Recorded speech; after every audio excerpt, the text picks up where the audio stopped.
Adjust this.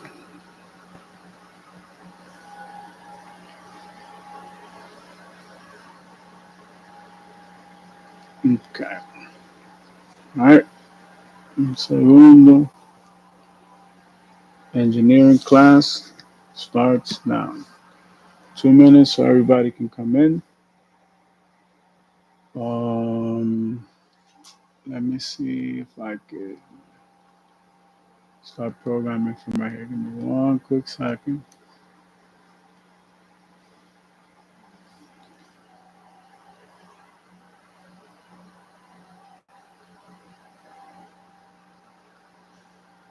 Okay.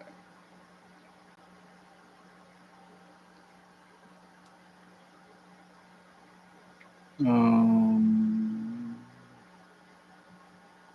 a ver, bueno, vamos a comenzar con las noticias dominicanas, porque la otra aplicación obviamente tuvo algún tipo de problema. Ahora vamos a hacer un examen aquí. Vamos a poner en el search bar copyright free music, ¿verdad?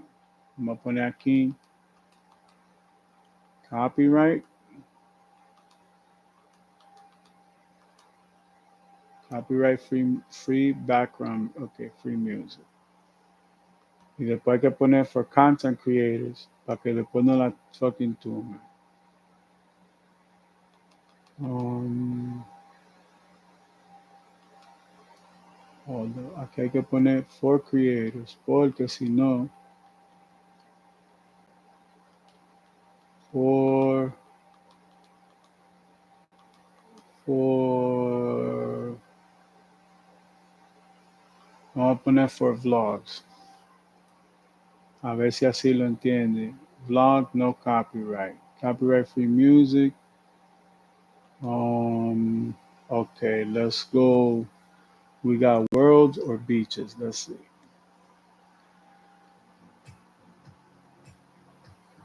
Pero quiero ver el canal. Me quiero hacer cosas. Dale un like. No. Vamos al canal para ver el catálogo de ellos. Okay. 2.49 millones de suscriptores. Correo electrónico @vlog no copyright music. Vlog no copyright music también es aparentemente el nombre del canal. Así mismo se escribe VLOG espacio NO espacio copyright COPYRIGHT espacio music MUSIC y después le dan a enter. Ok, perfecto. Ahora, como no tenemos tanto tiempo para leer todo, vamos a surfear el catálogo visualmente, ¿verdad? Aquí yo veo mundo. Oh, también le dice la cantidad de tiempo. No, tenemos que ir a playlist. Vamos a regresar al canal, porque si tienen un playlist, entonces es más fácil. Si no, esto va a play mix. No, ese play mix. Ok, vamos a darle a play mix a ver qué hacen. Vamos a tratar de ajustar. A ver si se escucha bien. 1, 2, 1, 2. Ok, vamos a ver. Ese es el primer setting. Ok, perfecto. Entonces, ok, vamos a ver. General, continue.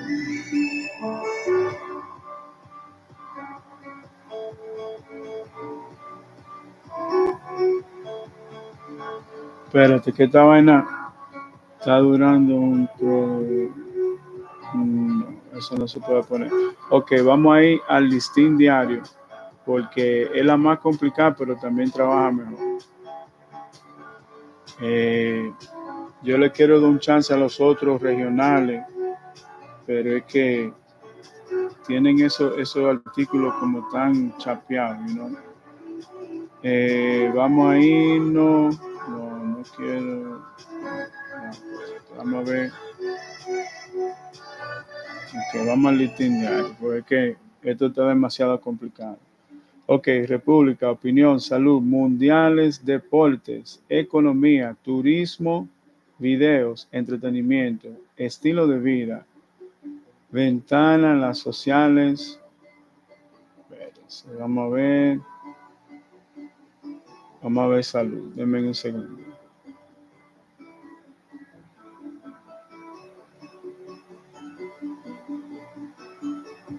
Mm,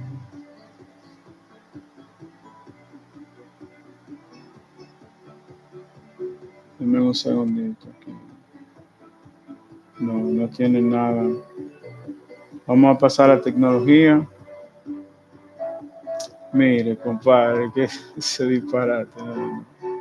No, aquí no hay nada. Santo Domingo no pasó nada. Ok, vamos a pasar a la tecnología, a la noticia de tecnología, porque esto está incompleto. Aquí, un segundito. Vamos a entrar a Google, google.com y vamos a buscar noticias. Google News. Ok, perfecto. Google News, vamos directamente a tecnología. Ok, Google está en problemas. Eso lo vi hace más temprano. Pero yo quiero. Oh, es que esa es la noticia más grande ahora mismo. Um, no, pero ya yo leí ese pedazo. Um,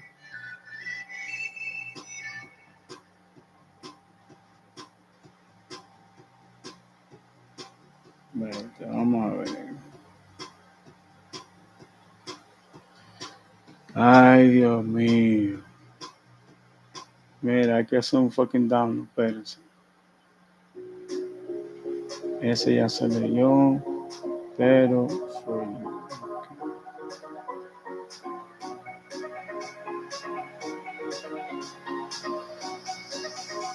No, hombre. Best action movie in the past 15 years. Esto es. Okay, let's check this out. Because it's airing free on Tubi. Let's see this. Please log on to www.tomsguide.com and thank you for sponsoring this war, baby. This article is brought to you by Josh Bell, published. Opinion. The best action movie of the past 15 years is now streaming for free on Tubi. Action-packed spy thriller Atomic Blonde starring Charlize Theron is a must-see. Okay. Director David Leitch received plenty of deserved praise for his skill at staging action sequences when The Fall Guy was released in theaters earlier this year, especially given that movie spotlight on the hard work of stunt performers.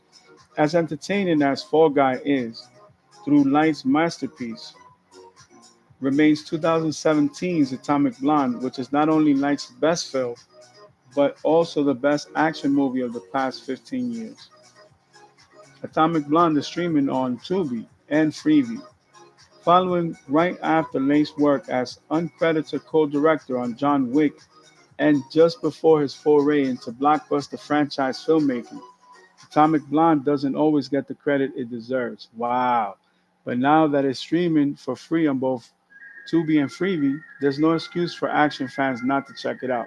Anyone watching Atomic Blonde will be the first time, for the first time will discover an impeccably crafted action movie with the kind of dazzling set pieces that Light is known for, along with a twisty espionage story and one of Charlize Theron's best performances. Theron plays Lorraine Broughton, a British MI6 agent sent to Berlin in November 1989, just as the Berlin Wall is about to come down. She's on the trail of one of the most common MacGuffins in spy movies, a list of the real identities of every secret agent working in Berlin. Not surprisingly, everyone else in the intelligence community is after the list too. Lorraine is immediately targeted by Russian agents and her supposed ally, MI6 Berlin station head David Percival, James McAvoy, is clearly not trustworthy. Many betrayals and double crosses followed as Lorraine tracks down the list and attempts to get the Russian defector, codenamed Spyglass, Eddie Marson, to safety. That article sounded like pure go watch the movie fucking propaganda. What the fuck? Um, okay, this is a good one. This is DR and technology. This is what happened in DR today. That's why I only fucking tune into the financial news. Everything else is bullshit. Cemex sells Dominican Republic operation to Cementos Progreso. Santo Domingo, Cemex has sold 100% of its operations in the Dominican Republic to Cementos Progresos Holdings SNL through its subsidiaries and partnership with Dominican and regional partners. This transaction also includes Cemex Haitian export business, expanding Cementos Progreso's footprint to 8 Latin American and Caribbean countries. Among the Dominican strategic partners involved are the Close Fund for the Development of Companies managed by AFI Popular, a subsidiary of Grupo Popular, and the Close Investment Fund for Universal Development, I managed by AFI Universal, a subsidiary group of Grupo Universal, along with other regional investors. The acquired operations in the Dominican Republic include a cement plant with 2 integrated production lines, as well as related cement, concrete, and aggregate assets, and marine terminals, according to press release. That means that's a complete fucking business, yo. Wow. Um, Jose Raul Gonzalez, executive director of Progreso, stated, "We are excited to continue implementing our expansion strategy, which makes us even more committed to the development of the countries where we operate." So, matter of fact, give me one quick second. Once again, I got to send the students the link because I'm going to start taking the exams. Give me one quick second. All my students come in right now. We're about to be graded. I don't want to hear no excuses. Nobody had the link. That's before we even start. There goes my uncle again asking all the questions. I'm like, yo, give me one quick second. Tío, la pregunta tiene que esperar hasta el fin del contenido y la vamos a responder en el aire. Espérese, tío, esto es en secuencia. Estamos creando contenido. Ahí tiene el link otra vez del en vivo. Chequé el en vivo.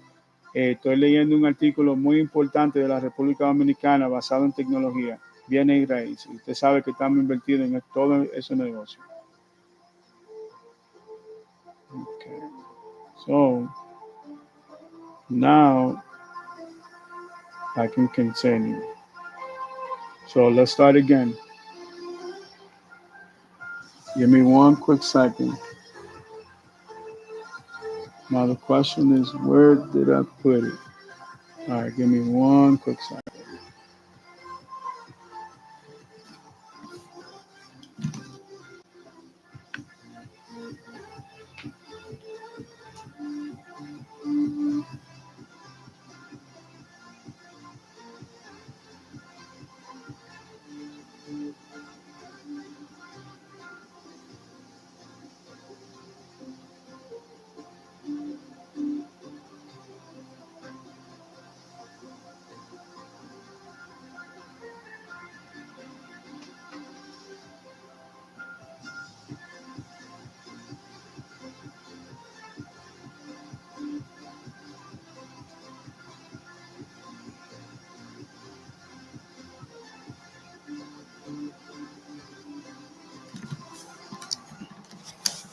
Okay,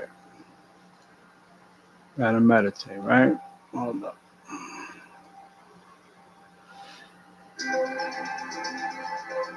Okay, now, um, I'm trying to see what can we adjust.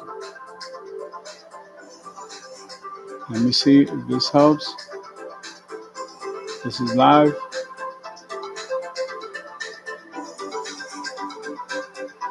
Okay, full meditation. All right. All right, so here we go. Nice relaxing music. Relax. This is an educational forum. I understood with my students that all of my students have their own unique learning style. So I just had to make myself available to find the correct teaching method to my students. You know what I'm saying? In the same way that my mentors taught me when I began my higher education. Okay, let's continue. You ready? All right. Dominican Today. Please log on to www.dominicantoday.com and thank you once again for sponsoring this war. All right. Cemex sells Dominican Republic operations to Cementos Progreso, Santo Domingo. Cemex has sold 100% of its operations in the Dominican Republic to Cementos Progreso Holdings SNL through its subsidiaries and in partnership with Dominican and regional partners. This transaction also includes Cemex Haitian export business, expanding Cementos Progreso's footprint to 8 Latin American and Caribbean countries. Among the Dominican strategic partners involved are the Closed Fund for the Development of Companies managed by AFI Popular, a subsidiary of Grupo Popular, and the Closed Investment Fund for Universal Development, I managed by AFI Universal, a subsidiary group of Grupo Universal, along with other regional investors. The acquired operations in the Dominican Republic include a cement plant with 2 integrated production lines, as well as related cement, concrete, and aggregate assets and marine terminals, according to a press release. Jose Raul Gonzalez, executive director of Progreso, stated, "We are excited to continue implementing our expansion strategy, which makes us even more committed to the development of the countries where we operate. The official closing of this transaction and the integration process will be subject to the necessary approvals and customary requirements for such deals. We remain committed to operating responsibly and working with our customers, suppliers, communities, and government to generate economic, social, and environmental value," Gonzalez concluded. Okay, not perfect, but not bad. I must admit that's a way better written uh, article. Give me one quick second. This one is funny. Listen to this. All right. Please log on to www.dominicantoday.com. Thank you for sponsoring this article. 2,000 Russians leave Dominican Republic. Santo Domingo, the president of the Association of Hotels and Tourism of the Dominican Republic, Asa Naores, Rafael Blanco Tejera, said Thursday that in just 3 days, 2,000 Russians were sent to their country through one of the main tour operators. He said that 2 days ago in the Dominican Republic, there were around 15,000 Russians and 3,000 Ukrainians, but that in relation to the citizens of both countries, there are different situations. These are slightly different situations. At the Russian level, we are already coordinating together with the main tour operators that manage that market for the repatriation of all those people to their country. In fact, I spoke with one of the main tour operators last night, and in just 3 days, they have already sent 2,000 Russians to their country. Okay, so a good humanitarian um, act right there. Give me one quick second.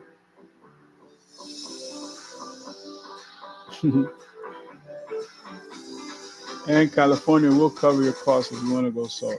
All right.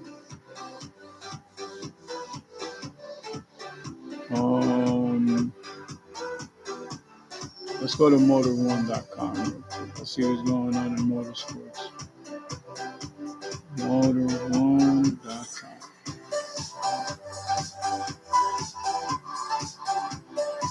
News.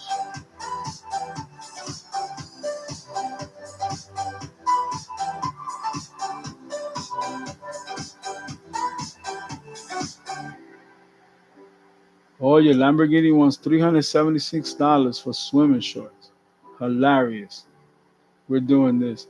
All right, please log on to www.motor1.com.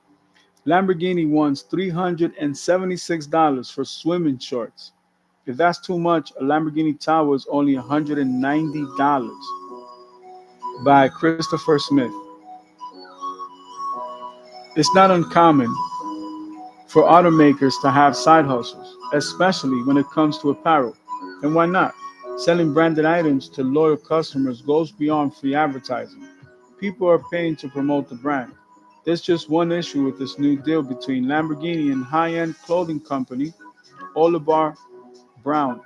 Nearly everything in this very expensive line of beachwear is devoid of Lambo logos. Lamborghini just announced this partnership, which includes a line of swim shorts, trousers, t-shirts, and a nifty beach towel. The towel has large Lamborghini branding in bold lettering, and at $190, it's also the least expensive item in this collection. Can you hear that? 190 for the towel. At my NFT, that shit is $800-900 maybe for a single. It has to be at least one Ethereum. All right, let's go. The swim shorts start at $376. That gets you either black trunks that fade to blue or red trunks with black hexagons. So this is the shit people don't know about Lamborghinis. The paint is always color changing. If you prefer solid colors, black or dark tan trunks are available. Better get ready for some sticker shock. They cost $518 for swimming shorts. At least you get bold Automobile Lamborghini branding on the butt. That's not the most expensive item in the collection. A silk Oliver Automobile Lamborghini long sleeve shirt takes that crown at $649. You can have any color you like as long as it's black, which fades to a dark tan at the bottom. A linen button up short sleeve is $454, or you can step down to cotton for $377. The least expensive item you can wear is a $322 nylon sleeve rash guard, but with both Lambo and Orlebar brown branding on the sleeves. You can represent while surfing some gnarly waves. To be fair, the pricing isn't purely a Lamborghini thing. Oliver Brown has an extensive clothing line aimed at affluent clientele, which is probably why the companies partnered up in the first place. This new arrangement will last through 2026 and offer several new clothing lines before it wraps up. So, a good company agreement right now should be less than less than 11 months based on these estimates right here in real time. But if the prices are just too much, you can still buy a sweet Lamborghini Quadra Course polo shirt for $63. That is embarrassing, man. Listen, man, you already know. Okay. Um. Oh, I got a good one for y'all. I got a good one for y'all. This 150,000-mile Toyota 2JZ still looks new inside. It was bought for $250 and is destined for greatness. When someone mentions Toyota 2JZ, you probably think Supra. It's the engine that turned the MK4 Supra into a legend, after all. But the 2J was used in a lot of different cars. This particular mill came from a 2005 Lexus GS300. The last year, the sedan came with the old inline six. And we get a chance to see what it's made of in this I Do Cars teardown video. If you're tuning in to see What kind of catastrophic damage led to this disassembly? Prepare to be disappointed. It's not that you can't destroy a 2JC. Massive turbochargers are excellent at creating unwanted holes in the block, but this engine never had boost. It lived a naturally aspirated life under the hood of a base GS 300. And there are many people hot rodding those cars. Perhaps that's why it was purchased for the bargain price of $250.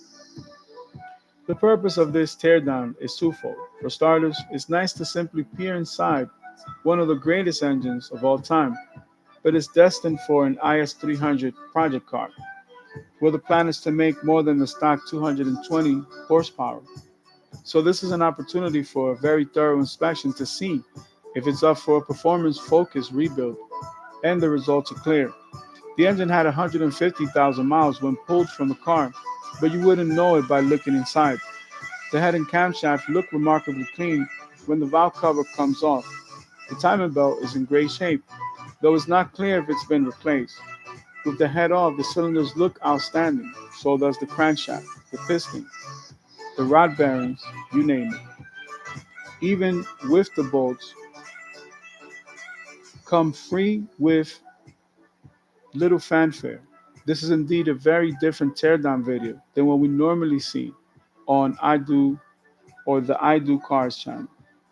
As for the engine, it doesn't even need any machine work. Just bolt in the go fast parts and have fun. This certainly isn't the first high mile Toyota engine we've seen, and it probably won't be the last. Japanese brand might be having some trouble with its modern V6, but this video reminds us of how Toyota built its reputation for making cars that just never die. Let's continue.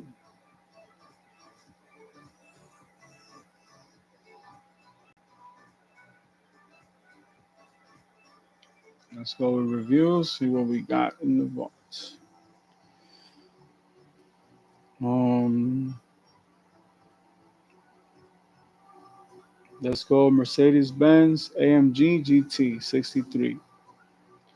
The Mercedes-AMG GT63 SE performance is Grand Touring perfected.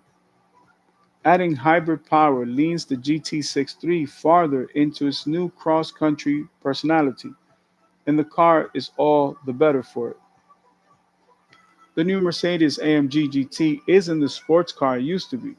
These days, the V8-powered two-door from Auftrag is more of a grand tourer with a roomier interior and a wider range of capabilities thanks to standard all-wheel drive, which comes at the cost of added weight. While it's not as driver-focused as the previous car, the new GT does the cross-country missile thing very well.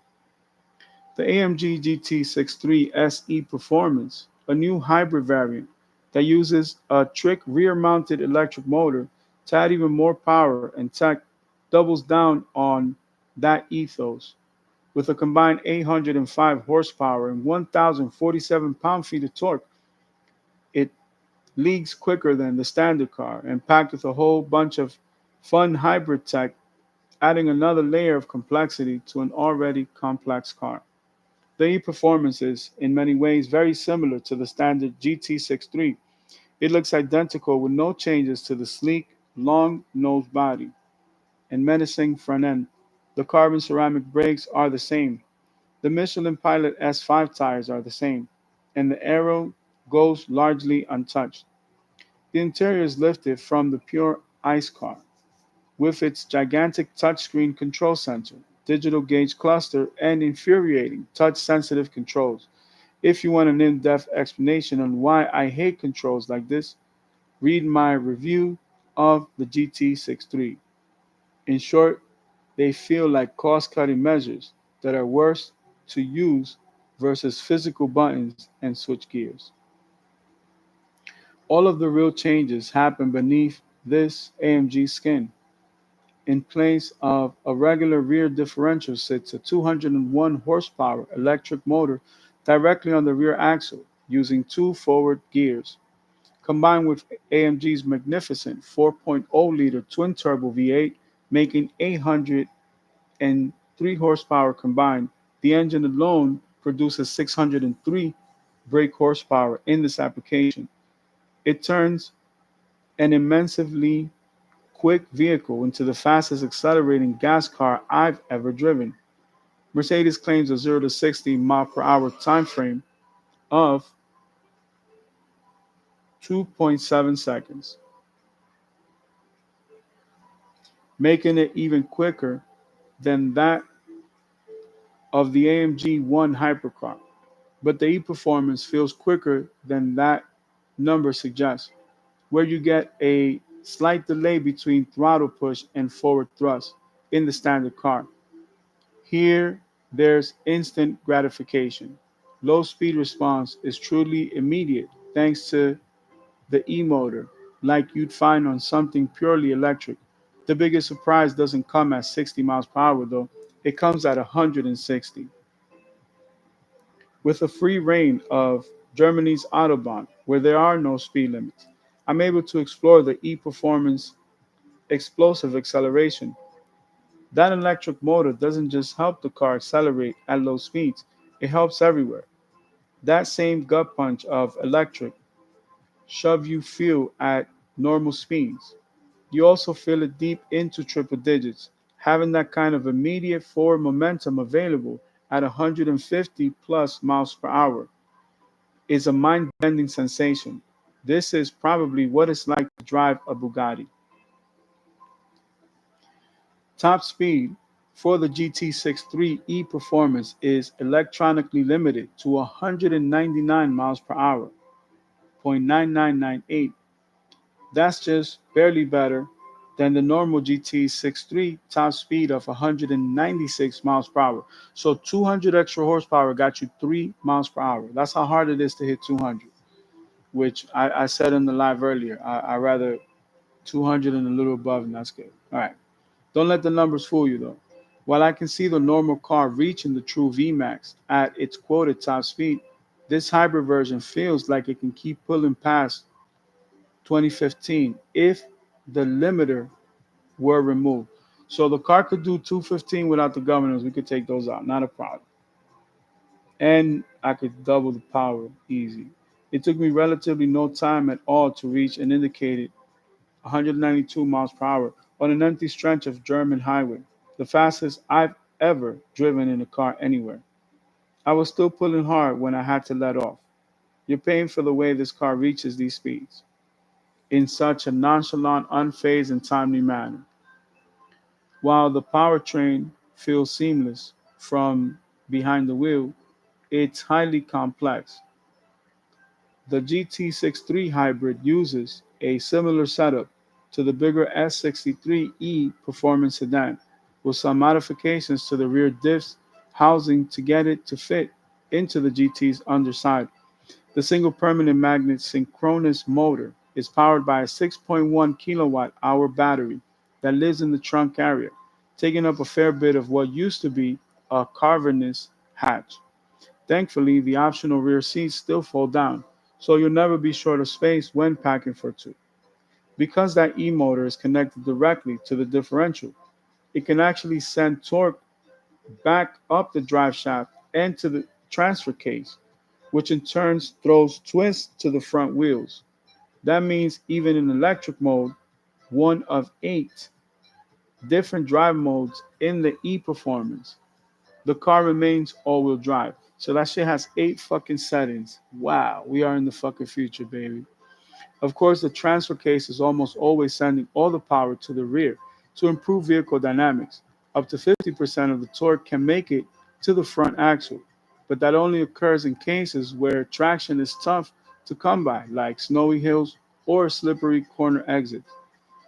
How that rear mounted motor delivers its performance depends heavily on your selected drive mode. Keep the GT63 in a calmer mode, like slippery or comfort, and the system will run the car on battery only power when it can, only firing the V8 when there's demand for extra power, or to recharge using the belt spun alternator generator. Throw it into sport or race mode, and the engine remains permanently online. constantly topping off the battery via the alternator. This way, you're never lacking for that instant thrust when you need it. There's also a battery hold mode, which, as the name suggests, runs the e-performance on pure internal combustion power until the driver specifies otherwise. Engineers say the goal here is to deliver a first and last mile EV solution that allows owners to leave and enter their neighborhood in total silence before firing out that loud twin turbo motor.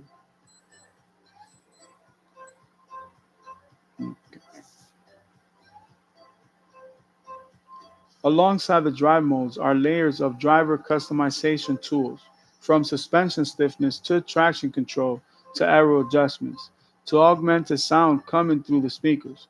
Some can be adjusted through the giant touchscreen or the left hand half moon screens on the steering wheel. Others, like the aggressiveness of the brake region, are hidden inside the other screen on the steering wheel, beyond the drive mode symbols. There's even a drift mode that sends all the power to the rear, but it requires jumping through about 46 hoops to activate. I spent around 8 hours in this car over 2 days, and I was still finding new adjustments toward the end of my drive. You'd need weeks behind the wheel to be truly in tune with all the tech this car has on offer. For people who like this kind of stuff, you'll be entertained for months, trying out all of the different combinations. The GT63 SE Performance is for the people who love technology and the engineering craftsmanship we have here at AMG. Head product manager Matthias Schmidt told Motor1.com. They want to have the maximum power. That's the most important thing. This car is great for long distances, but still delivers very good cornering performance. For those more interested in a pure driving experience, you might want to look elsewhere.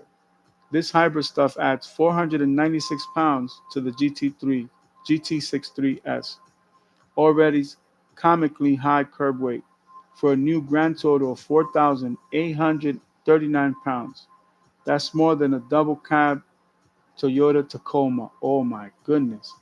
While the extra poundage is easy to feel, the e-performance isn't lacking in cornering speed. The steering is very quick and pleasantly smooth, helped by standard rear steer and those excellent Michelins. This Mercedes possesses tons of poise through big and small bends alike, carrying tons of speed with little effort.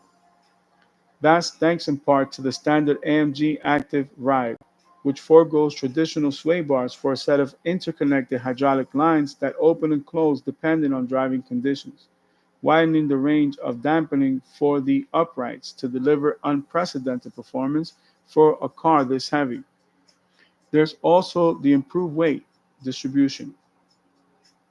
Tobias Rowe, head of product development for the SNL and GT, told us the e-performance comes out to 51.49 front to rear versus 54.46 for the standard car because all the rear mounted hybrid equipment.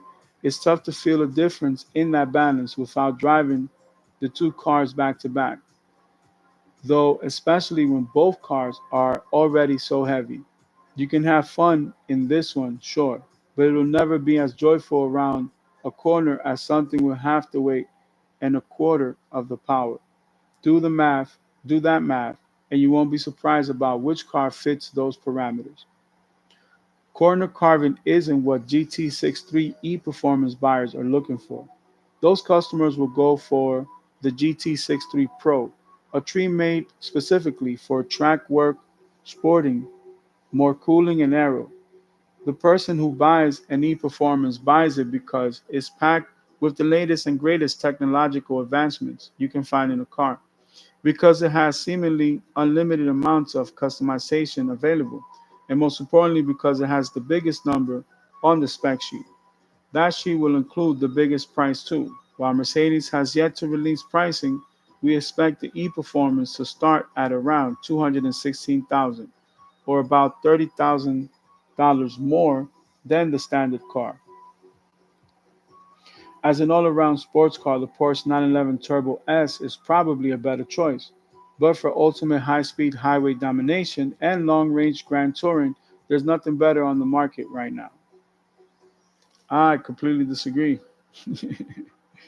I'm going with the 911 Twin Turbo S. I don't know about y'all. All right. Let's look at our counter. All right. And we shall return on the next one.